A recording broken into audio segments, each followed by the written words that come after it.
नमस्कार नमस्कार. पार्ले बेक्समिथ मारीसह प्रस्तुत कानाला खडा को powered by Vaseline special partners clinic plus shampoo या कार्यक्रमामध्ये मी तुमच्या सगळ्यांचं मनापासून स्वागत करतो. संजय मोने. आज आपल्या राष्ट्रीय सणापैकी एक सण आहे, तो म्हणजे प्रजासत्ताक दिन. आणि या प्रजासत्ताक दिनाच्या तुम्हाला सगळ्यांना खूप खूप शुभेच्छा. आजवर आपल्या कार्यक्रमाच्या वेगवेगळ्या भागांची सुरुवात करताना मी कधी तुम्हाला एखादं छायाचित्र दाखवलं, कधी जन्मतारखेचा अभ्यास करून त्या व्यक्तीचं वर्णन सांगितलं, पण आजच्या भागाची सुरुवात करताना मला तुम्हाला एक छायाचित्र दाखवायचं आहे, पण ते जरा वेगळं आहे. जरा बघा, आरसा आहे ना. आता तुम्ही म्हणाल आरसा आरसा कशाला दाखवता, आरशात तर आम्हीच दिसतो. अगदी बरोबर, आरशात आपणच दिसतो, कारण आज इथे जे येणार आहेत ना ते तुमच्यातले आहेत, आपल्यातले आहेत, अगदी तुम्हाला आपलेसे वाटणारे आहेत, आपल्या सगळ्यांच्या आसपास वावरणारे आहेत. आज इथे येणाऱ्या पाहुण्यांनी कानाला लावलेला खडा हा त्यांच्या वैयक्तिक आयुष्यातला जरी खडा असला तरी त्याचा उपयोग त्यांनी समाजासाठी असा केला की कानाला लावलेला तो खडा केवळ खडा न राहता समाजाच्या भल्यासाठी उचललेला एक विडा ठरला. आयुष्यात आपल्या वाट्याला जे कठीण प्रसंग कधीही येऊ नयेत अशी तुम्ही प्रार्थना करता, आपण सगळेच करतो. या अशा प्रसंगांना धैर्याने तोंड देऊन त्यातून पुन्हा बाहेर पडून ते इतरांच्याही वाट्याला कधी येऊ नयेत यासाठी झगडा केलेले हे असे आपले आजचे पाहुणे आहेत. त्यांनी नेमकं काय कार्य केलं, त्यांचा काय हेतू आहे हे जाणून घेऊया आपण त्यांच्याचकडनं. आपण त्यांचं स्वागत करूया. ठमाताई पवार, फ्लेविया ॲग्नेस, मीनल मोहाडीकर, वैशाली बारये आणि सृष्टी सोनावणे.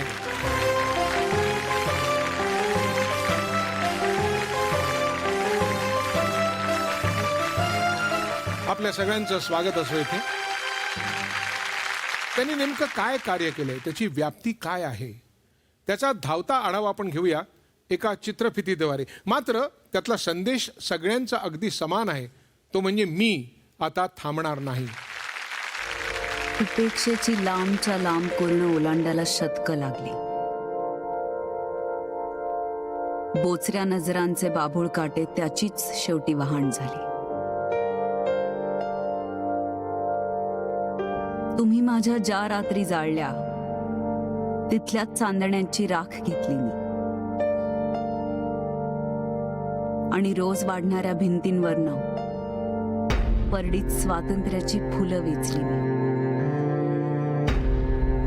माझ्या यातनांचं सततचं हे गाणं आता मी मलाही सांगणार नाही. तुम्ही शर्यत संपली म्हणा खुशाल, पण मी आता थांबणार नाही. माझ्या कानाच्या गुहेचं दार हळूहळू किलकिलं केलं मी. ओठांवर ठेवलेली मौनांची पोती स्वतःच कष्टानं उचलून नेली मी. डोळ्याच्या जात्यातून आता मी आसवांचं पीठ काढत नाही. नाकाला आजकाल माझ्या फक्त चुलीच्या गंधानं भागत नाही. मी झटकले हात कायमचे यात. एकट्यानं आता रांधणार नाही. तुम्ही शर्यत संपली म्हणा खुशाल, पण मी आता थांबणार नाही.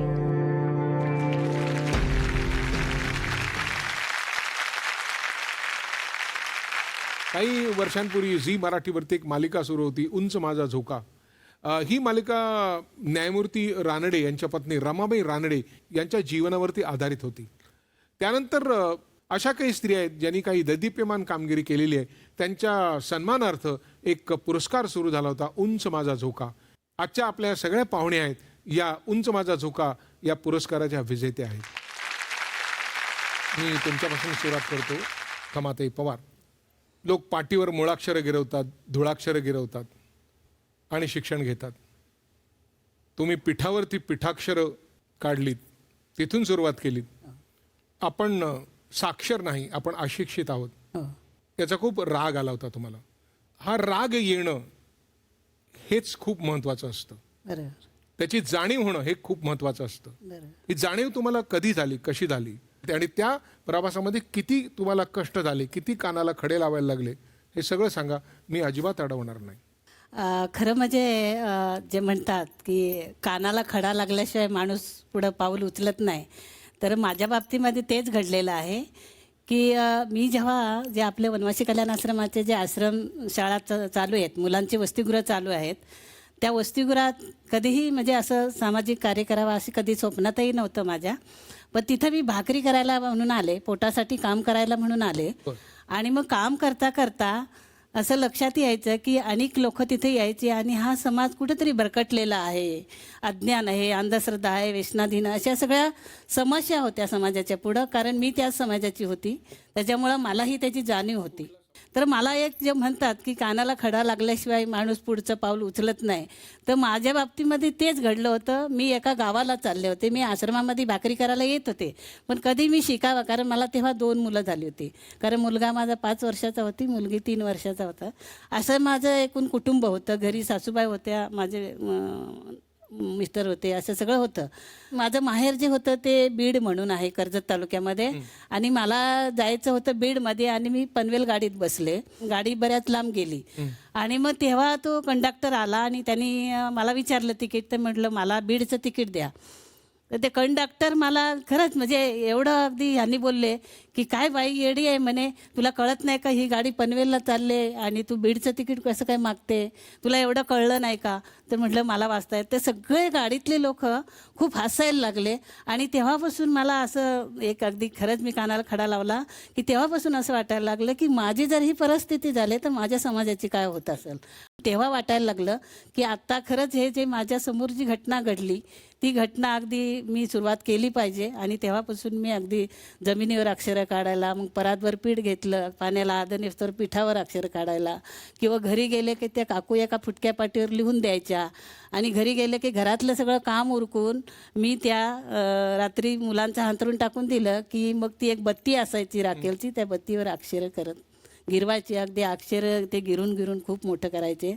मग कधी जमिनीवर अक्षरं काढायला शिकायचं. असं करून 1ली ते 2रीपर्यंत शिकली आणि मग मी कामाला सुरुवात. पण मग तुमचा या बाबतीत घरच्यांकडनं काही विरोध का पाठिंबा? घरच्याकडनं सुरुवातीला थोडासा विरोध झाला, कारण सगळं कुटुंब होतं वगैरे, त्याच्यामुळं ते सगळं जण म्हणायचे आता काय सगळे वाडीत ना सुद्धा घरात ना की काय आता शिकायचं आहे, मोठं शिकून नोकरीला लागणार आहे, असे म्हणत होते सगळेजण. पण तरी पण शेवटी एक मनाशी ठरवलं होतं की हे जे घडलेलं आहे आपल्या बाबतीत ते आपल्या कुठल्याही समाजाचं घडू नये. आणि जेणेकरून ती मुलं त्या वसतिगृहामध्ये कशी येतील, आयांना आपल्याला कसं पटवता येईल, म्हणून त्याच्यासाठी मी आधी थोडं शिकून घेतलं. आणि मग ते आतापर्यंत किती महिलांना तुम्ही शिकवलं? अशा कितीतरी जवळजवळ 5-6 हजार तरी महिला आपल्या आणि आपले वसतिगृह जे आहेत, एकूण महाराष्ट्रात आपली 18 वसतिगृह आहेत बरं. कल्याण आश्रमाची. म्हणजे आता महाराष्ट्रभर तुम्ही फिरता, हो, आता कुठल्याही एसटी वरचा गाडीवरचा बोर्ड वाचायला बोर्ड अडचण नाही, वाचल्याशिवाय चढत चुकीचं नाही. तिकीट घेतलं जात घेतलं नाही. जात नाही. वा वा वा, छान छान छान छान. अन्याय मग तो कुणीही करा, सहन केला जाणार नाही, हा तुमचं ध्येय आहे, बरोबर. आणि या आपल्या देशामध्ये अन्याय अनेक प्रकाराने होत असतो. सामाजिक पातळीवर होत असतो, आर्थिक पातळीवर होत असतो, कौटुंबिक हिंसा हा एक मोठ्या प्रकारचा अन्याय होत असतो. याच्या विरुद्ध तुम्ही खूप लढा दिलात. त्यानंतर तुम्ही वकील आहात, म्हणजे शिकलात, आणि त्यानंतर तुम्ही जे काही कायदे होते ते कायदे तेवढे परिणामकारक नव्हते, त्यामुळे त्याच्यामध्ये बदल घडवण्याची तरतूद केलीत, सूचना केलीत, शिफारसी केल्यात आणि तो स्वीकारले गेले. आज हे का करावं असं वाटलं सगळं? माझं पण तसंच सुरुवात झाली स्वतःच्या जीवनमध्ये. म्हणजे मला 20 वर्षांनी माझं लग्न झालं आणि लग्न झाल्यानंतर खूप मारहाण, म्हणजे खूप मारहाण झालं. आणि 13 वर्ष तसंच माझं जीवन संपलं तसंच. आणि कुठेतरी गेलो, चर्चमध्ये गेलो की आईवडिला तिथे गेलं की कुठेतरी गेलं की हां बायकाला असंच मारहाण करायचं, ते तुम्हाला सहन करायलाच हवे. पण मला वाटलं की मी सहन कितीपर्यंत करू. आणि हमेशा असं बोलत होतं की समाजात की मुलासाठी तू सहन कर. मला असं म्हटलं की मुलासाठी हे सहन नाही करायचं. पण सहन कर म्हणजे काय? काय सहन करायला लागायचं? मारहाण, इन्सल्ट, ह्युमिलेशन. जेवण केलं तर जेवण फेकून द्यायचं. अजून काय केलं की मुलाला युनिफॉर्म असं पाहिजे तर युनिफॉर्म नाही द्यायचं, मुलं शाळेत नाही जातात, फीज नाही भरायचं, काहीतरी असंच. आणि कारणच नाही, मुद्दाम कारणच नाही, कशासाठी आणि काय. आणि लोक मला विचारते की कशासाठी तसं राग येतं, कशासाठी तू काय तरी करत असेल. त्यावेळेला तुमचं शिक्षण किती झालं होतं तो? माझं नुसतं SSC झालं होतं फक्त. आणि मला वाटलं नाही की मी कुठे जाऊ, काय करू. पण एक मी ठाम निर्णय घेतला की इथून बाहेर पडायचीस, कुठेतरी जाऊ, काहीतरी जाऊ, पण मी बाहेर पडणार. पण कसे करायचं मार्गदर्शन मला कोणी दिलंच नाही. तरी पण एक दिवस मी खूप टाईम मी बाहेर गेलं परत आलं. नंतर एक दिवस असं झालं की मी बाहेर गेले, परत आलीच नाही. खूप प्रॉब्लेम आलं, कोर्टामध्ये केस झाला, काहीतरी माझ्या मैत्रिणीने मला सपोर्ट पण केलं. पण खूप कष्ट झालं, खूप कष्ट. म्हणजे जेवायला पैसे नव्हतात, मुलाला शाळेला पाठवायला पैसे नव्हतात. म्हणजे ऑर्फनेजमध्ये मी टाकलं, तिथे मुलाला खूप प्रॉब्लेम झाला. तेच खूपच झालं. म्हणजे तुम्ही मुलांना घेऊन घराबाहेर पडलात? 2 पोरी होता ना, ते पोरीला घेऊन बाहेर पडले, मुलाला सोडून गेले मी. म्हणजे त्याचे खूप शिक्षण चांगले स्कूलमध्ये होतं, त्याला मी सोडलं. 2 मुलांनी घेऊन मी गेली. त्याच्यानंतर कुठे कुठे फिरून असं तसं काहीतरी करून, पण ते केस पण मी मागे घेतलं. नंतर इतका प्रॉब्लेम झाला, केसमध्ये पण इतका प्रॉब्लेम झालं, वकीलमध्ये पण इतकं प्रॉब्लेम झालं. आणि मी एक निर्णय घेतला की मी स्वतः वकील बनावं. हां, कसं तरी होय. मला माहिती आहे की प्रॉब्लेम कुठे कुठे आहे. म्हणजे स्वतःच्या जीवनात मला समजलं की कोर्टामध्ये काय प्रॉब्लेम होतं, समाजमध्ये काय प्रॉब्लेम होतं. एकटी बायका म्हणजे सगळे लोक तिच्यावरती नजर टाकतात. माझं वय तेव्हा 30 आणि 3 होतं, 33 इयर्स. बाहेर पडले तर काही सुख नाही त्याच्यामध्ये. प्रॉब्लेम म्हणजे प्रॉब्लेम की single woman in this world becomes everybody's property. Me SNDT join केलं, ओपन युनिव्हर्सिटी जॉईन केलं. खूप माझ्या मैत्रिणीने मला सपोर्ट दिला. एक्झाम पास केलं, नंतर मी ग्रॅज्युएट झाली. त्याच्यानंतर मी लॉ जॉईन झालं आणि मी वकील झाली. आणि मला प्रॉब्लेम माहिती पडला की स्वतः माझ्या जीवनात उदाहरण घेऊन मला माहिती पडलं. पण लोक विचार करतात की हिला काय माहिती आहे लॉ, हां ही बॅटर्ड वुमन आहे, हिला काय लॉ माहिती आहे. तर मी ठाम निर्णय घेतला की मी लॉयर होईल, पण लॉमध्ये मी एक्सपर्ट स्कॉलर पण मला बनायचंच आहे. त्याच्यामध्ये मला बुक लिहायचंच आहे, त्याच्यामध्ये ते पब्लिश करायचे. सुरुवातमध्ये 1984 म्हणजे मी स्वतःची कहाणी लिहिली, my story our story of rebuilding broken lifes. हा पुस्तक सर्व भाषेमध्ये तसं भाषांतर झालं. आणि खूप महिलाला त्याच्यामध्ये स्फूर्ती भेटला, इन्स्पिरेशन आला की ती करू शकतं तर आम्ही पण करू शकतो. पूर्ण दुरुस्ती करायला शक्य नाही, तरी पण थोडं आम्ही दुरुस्ती करू शकतात. थोडं स्ट्रॅटेजी बनवू शकतात की असं कर बाई, तू तसं करू नको, असं करून मी फसलं तू फसू नको. तसं आमचे जे एक्सपिरियन्स आहेत ते आम्ही बायकाच्या समोर आम्ही ठेवायचं. तसं करून आम्ही 50,000 more than 50,000 women we have reached out so far in various ways. आणि नुसतं डोमेस्टिक व्हायलन्स नाही, आता लैंगिक हत्या पण हे आमच्या संस्थेचे मेन काम आहे. At least after my life time I am sure something will definitely change. हो, ते म्हणजे विश्वास ठेवून आम्ही काम करतो.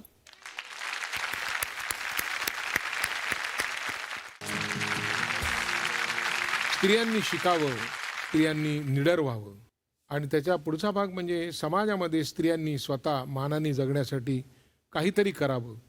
चूल मूल हे एवढंच स्त्रीचं परीघ किंवा रिंगण असू नये, यासाठी तुम्ही अनेक वर्ष प्रयत्नशील आहात, यशस्वी आहात. म्हणजे प्रयत्नशील कशाला म्हणू आपण, तुम्ही स्वतः चूलमूलमधनं तोडून बाहेर पडलात की तुमच्याकडे हे सगळं होतं आणि तुम्हाला हे मनापासून वाटत होतं. संस्था म्हणून मी काम करते, आम्ही उद्योगिनी प्रतिष्ठान हे माझ्या संस्थेचं नाव आहे. आणि 22 वर्ष सातत्याने आम्ही विनामूल्य महिलांसाठी काम करतो, स्वतःच्या पायावर उभं राहण्यासाठी. कारण एक स्त्री शिक्षित झाली तर संपूर्ण कुटुंब शिक्षित होतं. त्याप्रमाणे एक स्त्री उद्योजक किंवा काहीतरी स्वतःच्या पायावर उभी राहिली तर कुटुंबाला तो आधार होतो. कमीत कमी 7 ते 8 हजार महिला उद्योजकांना घडवण्याचं काम आम्ही केलं. काही गोष्टी आड येऊ शकतात, काही गोष्टींचा लढा द्यावा लागतो. हे कुठले कानाला खडे लावावे लागतात स्त्री उद्योजक होण्यासाठी? जेव्हा स्त्री बाहेर पडते उद्योजक म्हणून, प्रथम बाहेर पडते, तेव्हा घरातले कोणतेच लोक तिला आपल्याला बाहेर पडून देत नाहीत, कारण तिला सिद्ध करायला लागतं. आणि अशा वेळेला त्या महिलेला कानाला खडे काय लावायचे, तर ती एकटीच असते. आणि ती एकटीच असताना काम करत राहताना तिला दुसऱ्यांनी कोणी त्रास देता कामा नये. मग तिला प्रवास करायला लागतो, प्रवासातही तिला त्रास होऊ शकतो. कुठलंही नाटक करता येतं, परंतु पैशाचं नाटक करता येत नाही. त्यासाठी पैशाची उभारणी करायला लागते.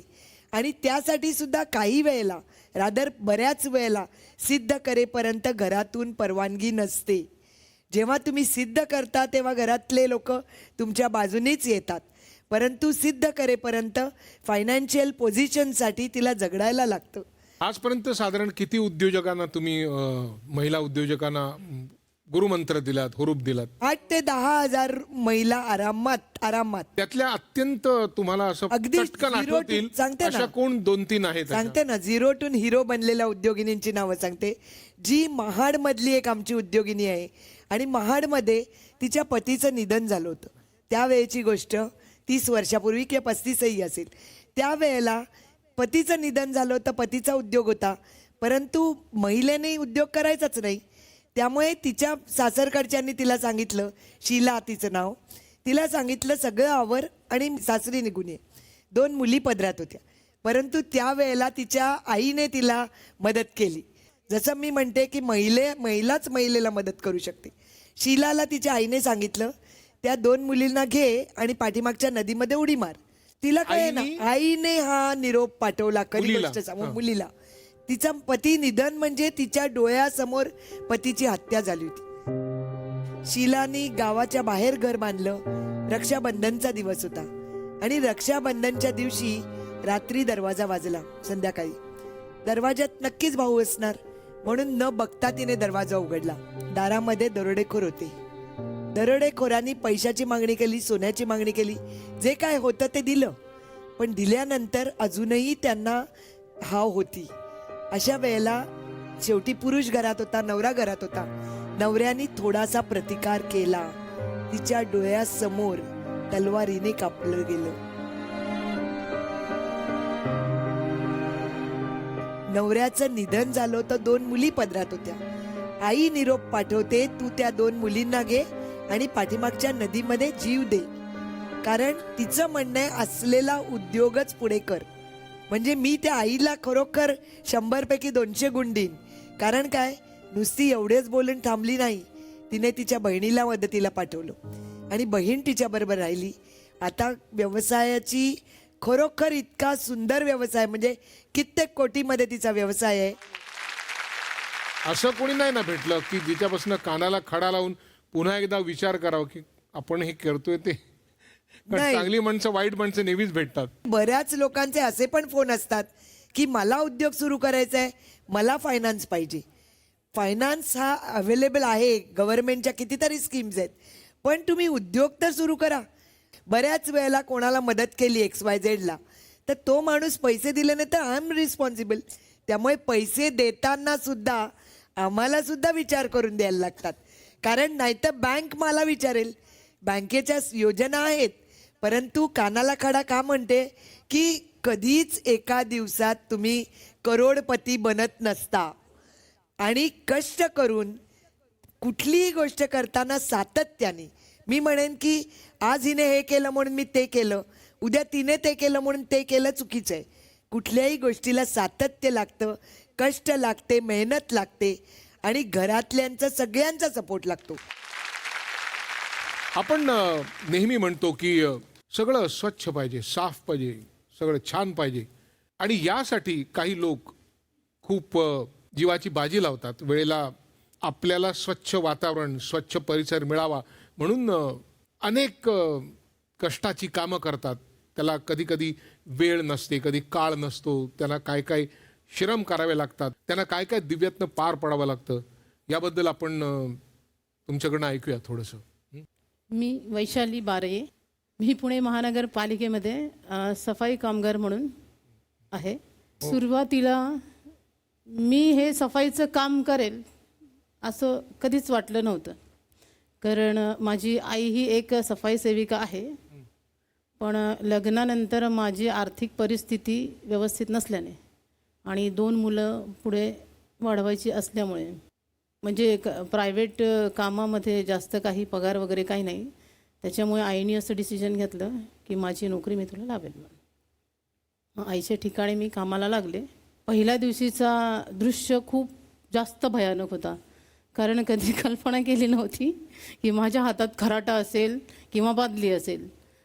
म्हणजे मला असं वाटलं की माणूस असं म्हणजे म्हण आहे की मेल्यानंतर नरकात जातो असं काहीतरी. मला जिवंतपणे ते असं वाटत होतं की मी नरकात आहे. कारण ते जे समोरचं जे दृश्य होतं सगळं ते सार्वजनिक शौचालयामधलं ते इतकं भयानक होतं ना की म्हणजे मी असं नरकात उभी आहे असं मला वाटत होतं. ते स्वतःचं मन मारून हे करावं लागतं.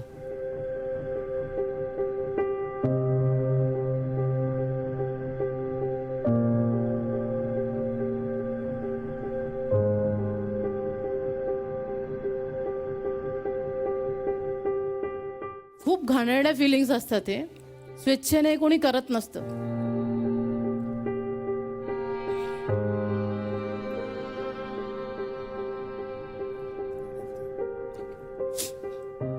आपण ज्या लोकांची घाण काढतोय तेच लोक आपल्याला तुच्छतेने वागतात. सगळेच नाही, त्याच्यामध्ये काही चांगला वर्ग पण आहे. पण काही वर्ग अजूनही की त्यांची घाण काढत असताना तेच आपल्या म्हणजे आपल्याला बघितलं की ते आपले इतके लांब जातात. ते म्हणजे असं त्यांना बोलू शकत नाही. पण त्या फिलिंग्स खूप त्रास देणाऱ्या असतात. म्हणजे घाण ते करतात आणि हा. घाण तुम्हाला समजतात, त्यांचीच घाण आपण काढायची आणि ते आपल्याला दूर करतात, घाण समजतात. घाण समजतात. म्हणजे महिला वर्ग आहे, खूप महिला वर्ग, त्यांच्यासाठी बऱ्याचशा सुविधा असतात. तिथे टब ठेवलेला असतो की बाबा तुम्ही सॅनिटरी नॅपकिन याच्यामध्ये टाका. पण तो महिला वर्ग ही कधीच नाही, ते खिडक्यांमध्ये ते ठेवतात. आणि हे सगळे सुशिक्षित असतात. सुशिक्षित अशिक्षित सगळे असतात त्याच्यामध्ये. एक वस्ती म्हणजे त्याच्यामध्ये बरेच प्रकारचे लोक असतात. हे सगळे त्या खिडक्यांमध्ये ठेवणार की त्यांना हे काढणारही एक माणूसच आहे. गुटखा, आता गुटखा बंदी झाली, सगळं झालं, पण ते भिंती ज्या संडासाच्या असतात त्याच्यामध्ये ते तसेच रंगवलेले असतात. त्या भिंती तशाच ते गुटखा पान खाऊन ते थुकलेले असतात. आणि तरी देखील एक आरोप असतो की सफाईचं तू काम केलं नाही.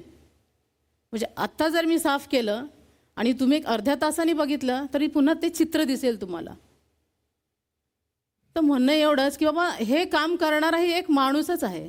आणि आता म्हणालात की गुटखा थुंकल्यावर पण तुम्हाला महिलांचं स्वच्छतागृह पुरुषांचं असं ते दोन्ही महिला स्वच्छ करतात. दोन्ही म्हणजे म्हणजे एक पार्ट महिलांचा असतो, एक पार्ट पुरुषांचा असतो. तो अजून अशी व्यवस्था नाही की महिलांचं महिलांनी आणि पुरुषाचं पुरुषांनी. नाही. तर एखादा पुरुष जरी असेल तरी त्यांनी महिलांचं पण करायचं आणि पुरुषांचं पण. एखादी महिला मेहतर असेल तर तिनेही पुरुषांचं आणि स्त्रियांचं दोन्हीही करायचं. मग यात काय अडचणी, तुम्ही काय कानाला खडी लावली त्या बाबतीत असे? आता या बाबतीत कानाला खडा लावायचा म्हणजे असं की हे जे सगळ्या गोष्टी आहेत हे मी खूप म्हणजे मला फक्त फील वाटत होतं, राग येत होता की हे लोक मला असं बोलतात, मला असं वागणूक देतात. पण मी ते बोलू शकत नव्हते की मला बोलता येत नव्हतं. मग एक असाच पाठ आला की ज्यावेळेस पुणे महानगरपालिका कामगार युनियन मान्यताप्राप्त यांनी कम्प्युटरचे क्लासेस चालू केले.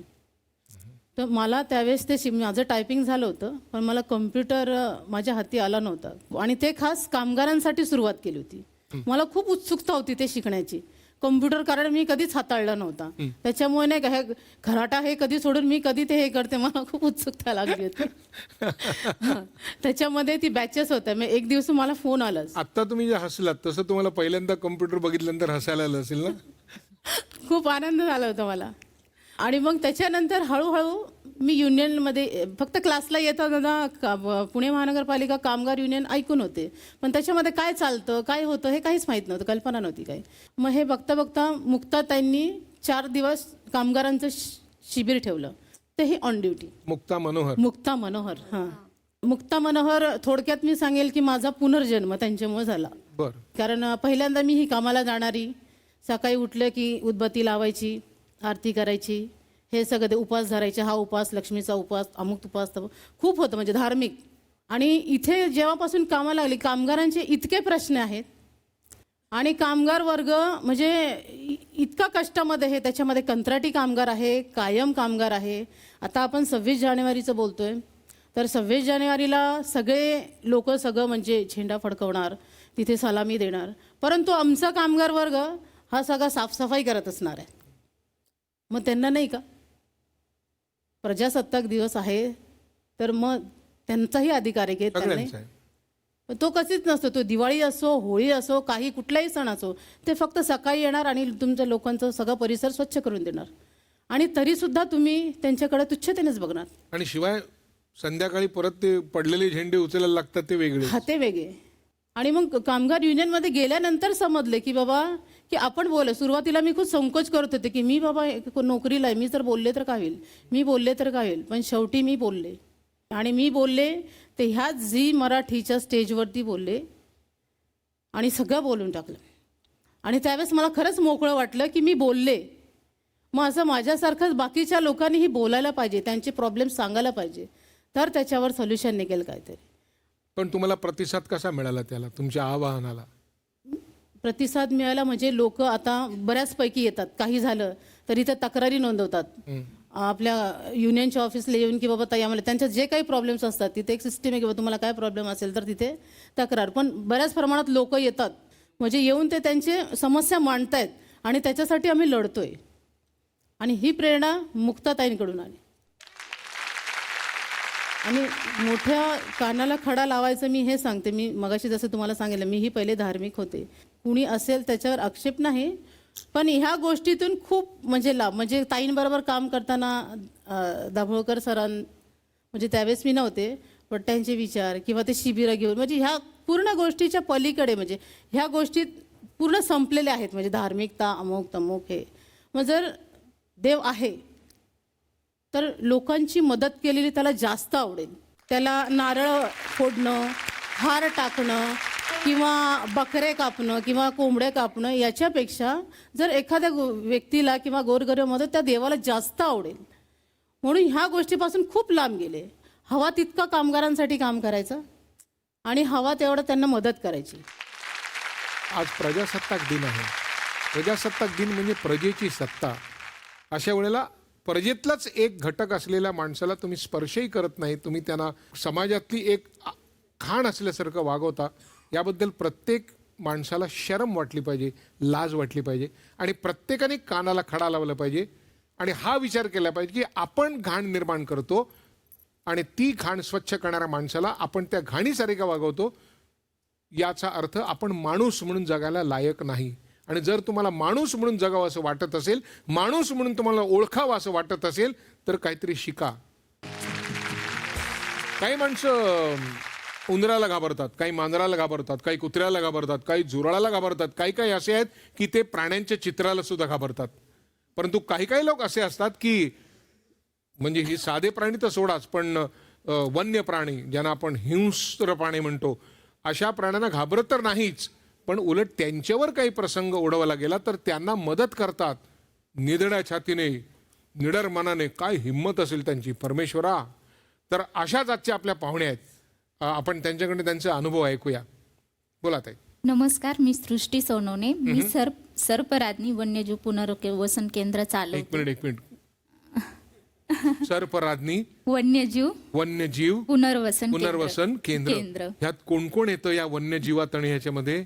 त्यात लांडगा येतो, तरस येतो, कोल्हा, ऊद मांजर, जावडी मांजर असे भरपूर प्राणी येतात. हे तुमच्या ओळखीचे आहेत? ओळख तर कोणाचीच नसती, पण आल्याच्या नंतर ओळख होती. पण तुमच्याकडे येतात कसे ते? ते जर जखमी असले, जखम झालेली असली, कधी गाडीने उडवलेलं असतं. आमचा भाग दुष्काळी आहे, तिथे पाणी नाही, तर एखादा पाण्याच्या शोधात रस्त्याने चाललेला असतं, त्यावेळी गाडी उडवती.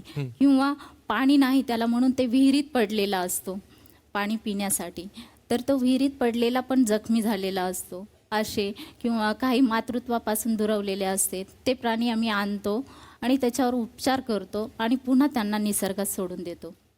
नाही, आता बारे मॅडम म्हणाले की माणूस माणसाकडे नीट बघत नाही आणि तुम्हाला वन्य प्राण्यांकडे नीट बघावं असं का वाटतं? कधीपासून वाटायला लागलं? ही काय आवड आहे तुमची? हेच तर वाक्य आहे ना, माणूस कधीच माणसाला साथ देत नाही, पण वन्य प्राणी इतका विश्वास आपण त्याच्यावर टाकतो, माणसावर अजिबात टाकता येत नाही. ते खूप छान असतात. आणि आपण जर त्याच्यावर विश्वास टाकला ना, ते आपल्याला, आम्ही आता एवढे हिंसक प्राणी येतात ना, त्यांना आम्ही हात लावतो, पण ते कधीच आम्हाला इजा वगैरे काहीच करत नाहीत. पण हे तुम्हाला कधीपासून, हे का करावं असं वाटलं? सुरुवात काय झालं असं की तुम्हाला वाटलं की नाही आपण वन्य प्राण्यांच्या बाबतीत ते केलं पाहिजे? मी आणि माझे मिस्टर सिद्धार्थ सोनवणे, आम्ही हे बालपणीचे मित्र आहोत. बरं. आणि सिद्धार्थ हे माझ्या मामाचे मुलगा असल्यामुळे आमचे घरचे संबंध चांगले होते. आणि सिद्धार्थला प्राण्यांची खूप आवड होती लहानपणापासून, आणि माझ्या मामाचे मुलगा असल्यामुळे आम्ही बरोबरच राहायचो. ते असे कुठं बाहेर चालले की मला घेऊन जायचे. मग त्यांना एखादी चिमणी, कावळा, कुत्रा, मांजर असं काही भेटलं का की ते घेऊन यायचो आम्ही. त्याच्यावरती हळद काही असं तरी टाकायचं आणि त्याच्यावर उपचार करायचो, म्हणजे पट्टी वगैरे बांधायचो, आणि तो पूर्ण झाला की पुन्हा सोडून द्यायचो. असं करता करता आम्ही 2004मध्ये सर्पराज्ञी वन्यजीव पुनर्वसन केंद्र चालू केलं. पण ते चालू केलं म्हणजे असं पुनर्वसन केंद्र, पिंजरे वगैरे असे काहीच नव्हते त्यात. आम्ही असं घरातच करायचो, आणि आमचे घरचे संबंध चांगले असल्यामुळे मग आम्ही सतत बरोबरच असायचो. आणि घरच्यांनी विचार केला की अरे बाबा, हे दोघं जण एवढे मोठे झालेत, बरोबरच फिरतात, असे करतात आणि एकमेकांना एवढं पण जपतात, तर आपण यांचं लग्नच लावून देऊ. मग घरच्यांनी आमचं 2010 साली लग्न लावून दिलं. डॉक्टर सलीम अली यांच्या जयंती दिनानिमित्त आम्ही लग्न केलं. आणि लग्न कुठं करायचं तर जंगलात करायचं. सावताड्याचं अभयारण्य आमच्याकडे आहे, तिथे करायचं. तर एक मिनिट, कुठलं अभयारण्य? सावताडा. कुठे आहात तुम्ही मूळच्या? बीड.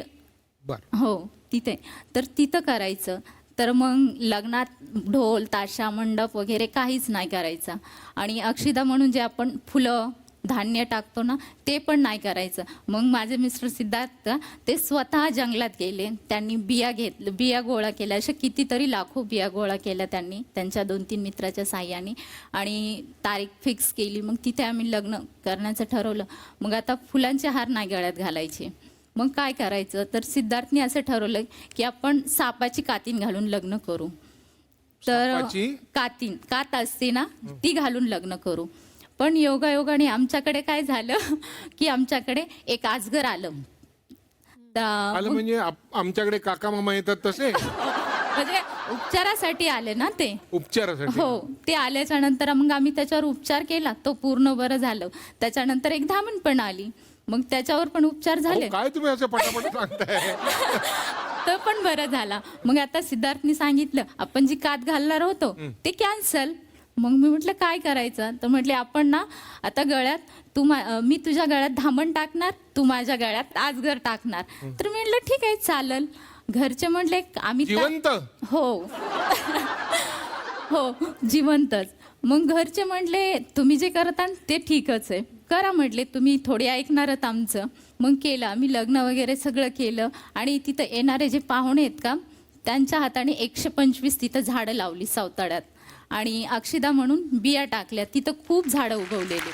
आणि जे पाहुण्यांच्या हाताने 125 झाडं लावलेले आहेत का, ते पण आज तिथं जिवंत. पण ह्या सगळ्या उपचारासाठी काही पैसे तर लागत असतील? हो, लागतात ना. म्हणजे डॉक्टर चौरे म्हणून आहेत, जे पशुवैद्यकीय आहेत ना, तर ते माझ्या मिस्टरांचे मित्रच आहेत. आणि ते फ्रीमध्ये उपचार करतात. आणि जे मेडिकलचा खर्च लागतो का, एखाद्या वेळी त्यांच्याकडे जे औषध नसतं ते औषध मग ते सांगतात की सिद्धार्थ हे तू औषध घेऊन ये, मग त्यावेळी ते आम्हाला आणावं लागतं. पक्षी जर असतील, त्यांचा धान्याचा प्रश्न जर असेल ना, तर आम्ही काय करतो, एक मोहीम राबवतो. मूठभर धान्य पक्षासाठी, 1 रुपया पाण्यासाठी. याच्यातून आम्हाला भरपूर प्रतिसाद मिळतो. काही लोक 5 किलो 10 किलो, काही असे बरंच धान्य देतात. कुणी 10 रुपये, कुणी 100 रुपये, कुणी 500 रुपये असं करतात. मग आम्ही ते प्राण्यांचा पाण्याचा खर्च भागवतो. पण मग आता ह्याच्यासाठी प्राण्यांसाठी समजा पिंजरा लागला, अमुक लागलं, काही लागलं, काहीतरी तर लागत असेल. हो, मग ते काय करता तुम्ही, ते कसं करता? आता आम्हाला झी मराठीतून आता जो कार्यक्रम झालता ना, उंच माझा झोका, त्यातून आम्हाला 2 लाखाची तरी कमीत कमी मदत झाली असून त्यातून आम्ही काही पिंजरे बनवले आणि पशुपक्ष्यांचं खाद्य आणि एक पाण्याची टाकी बनवायची. पण सध्या आमच्याकडे पाण्याचा खूप दुष्काळ आहे, त्यामुळे आम्ही विहिरीचंच काम करणार आहोत. मला सांगा, तुम्हीच ना ते कात वगैरे गळ्यात घालून लग्न केलेले. अजगर घालून. वन्य प्राण्याची आवड तुम्हाला होती, हो बरोबर आहे. यांना पहिल्यापासून होती का नव्हती? लहानपणापासून ते माझ्याबरोबर असल्यामुळे तिलाही माझ्याबरोबर आवड निर्माण झाली होती. अच्छा, म्हणजे तुमची लहानपणापासूनची लव्ह स्टोरी आहे. लहानपणापासूनची. काय म्हणजे एक्झॅक्टली तुम्हाला काय वाटलं की आपण एकत्र राहावं? प्राण्यांची आवड, तिचा स्वभाव, तुमचं प्रेम, ह्यातलं काय, का सगळं मिळून? नाही काय माहिती आहे का, तिचं स्वभाव इतका सुंदर आहे की ती म्हणजे लहानपणापासून मी तिला ओळखतो आणि घरचेही तिचे चांगले आणि माझेही घरचे चांगले. ज्यावेळेस आम्ही कुठं साप पकडायला जायचं असेल, कुठला एखादा जखमी प्राणी आणायला जायचं असेल, त्यावेळेस पासून आम्ही सोबतच जायचो.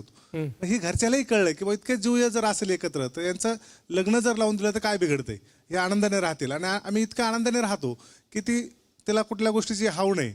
आणि ज्यावेळेस प्रकल्प सुरू झाल्यानंतर जिल्हा आणि जिल्ह्याच्या बाहेरून सुद्धा जखमी प्राणी यायला लागले, त्यावेळेस आमच्याकडे पैसा राहिला नाही.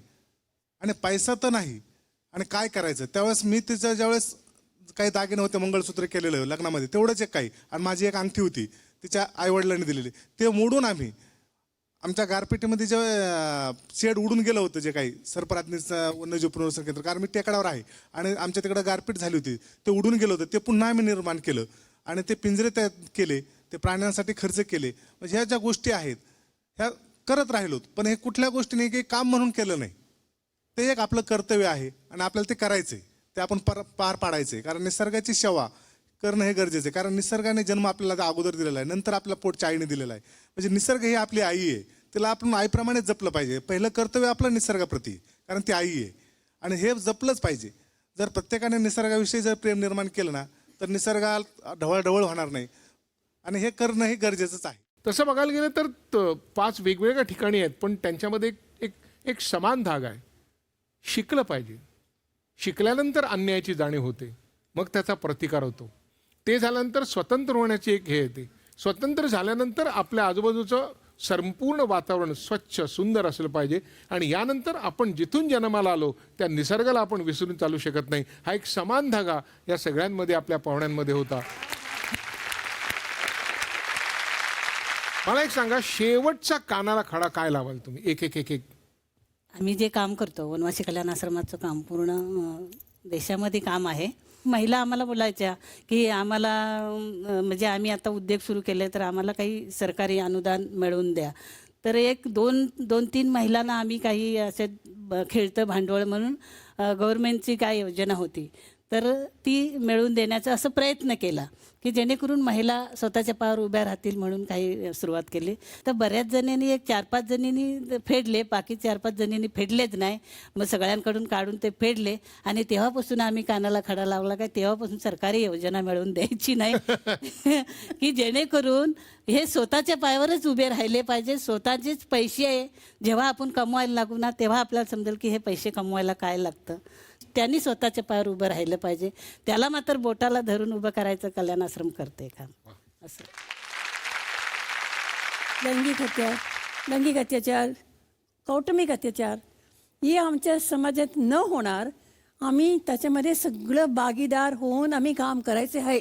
आणि एक आली स्टोरी नाही ना, माझी स्टोरी आहे की या मुलीची स्टोरी आहे की अजून कोणाची स्टोरी आहे. ही स्टोरी तुमच्या सगळ्यांची आहे. उद्या तुमच्या पोरीची होऊ शकतात, कोणाची पण होऊ शकतात, म्हणून तुम्ही लक्षात द्या. आणि आज तुम्ही दुसऱ्याला मदत केलं, उद्या तुमच्या मुलीला कोणी दुसरं मदत करणार. एक महिलेला आम्ही सपोर्ट केला, एक मुलीला आम्ही सपोर्ट केला, तिची जीवन आम्ही बदलू शकतो. आणि हे काम तुम्ही करायचं खूपच गरज आहे. बस इतकंच. थँक्यू. आई म्हणाले तसं की प्रत्येक उद्याच काय आहे मला पण माहीत नाही माझ्या आयुष्यात, त्यामुळे इट्स अ टीम वर्क. ज्याला ज्याची गरज असेल त्याला त्याची मदत करणं मला वाटतं आपल्या सगळ्यांच्या संघटनेच्या माध्यमातून आपण करतोच आहे. आपण एकमेका सहाय्य करू म्हणतात त्याप्रमाणे पुढे जायची गरज आहे. आणि टीमवर्क मला वाटतं आजच्या या कार्यक्रमातूनही कितीतरी लोकांना खूप काहीतरी शिकता येईल.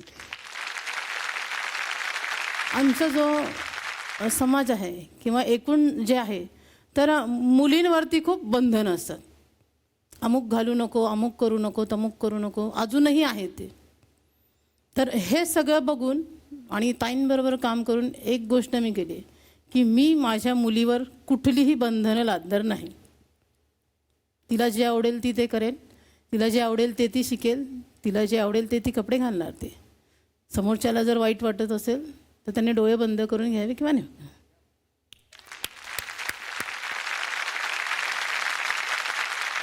समाजाने प्रत्येकाने एकतरी कमीत कमी एकतरी प्राणी वाचवलं पाहिजे आणि एक झाड लावलं पाहिजे. ते झाड लावून उपयोग नाही, पण तो झाड वाढल याची त्यांनी काळजी घेतली पाहिजे. म्हणजे कानाला खडा लावायला पाहिजे की मी एक झाड हो, स्वतःच्या समाजाने. डोळ्यात मोठं होताना बघेन हो, आणि एक प्राणी मी वाचले. वाचवेल हे प्रत्येकानेच कानाला खडं लावलं पाहिजे. अच्छा बघा, तर मी कानाला खडा लावला आणि एक गोष्ट माझ्या लक्षात आली ती अशी की समाजसेवा, देशसेवा, देशभक्ती या गोष्टी फक्त 15 ऑगस्ट, 26 जानेवारी किंवा आपण एखादी क्रिकेटची मॅच जिंकली की त्या दिवशी उफाळण्याच्या गोष्टी नसतात. तर त्या सतत मनात वागण्यात रुजवणं म्हणजे खरी देशभक्ती. आपण इथेच एकमेकांचा निरोप घेऊया आणि भेटूया पुढच्या भागात, ज्या कार्यक्रमाचं नाव आहे पार्ले बेक्समिथ मारीसह प्रस्तुत कानाला खडा, को powered by Vaseline, special partners clinic plus shampoo.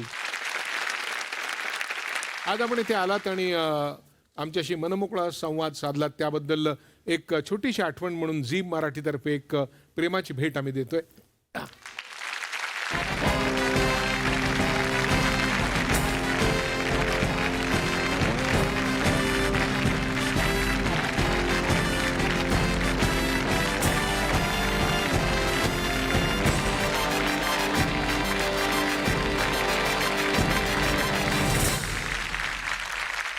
आज प्रजासत्ताक दिन आहे, त्यानिमित्ताने आपल्याकडे खास पाहुणे आले होते आणि प्रत्येकाने एक छोटंसं रोपटं त्यांच्या त्यांच्या विचाराचं लावलं होतं. आपण त्यांना फक्त रोपटं देऊ शकतो, कारण आपली कुवत तेवढी नाही. त्यांची कुवत त्यातनं वृक्ष निर्माण करण्याची आहे आणि ते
बोलो भारत माता की, वंदे वंदे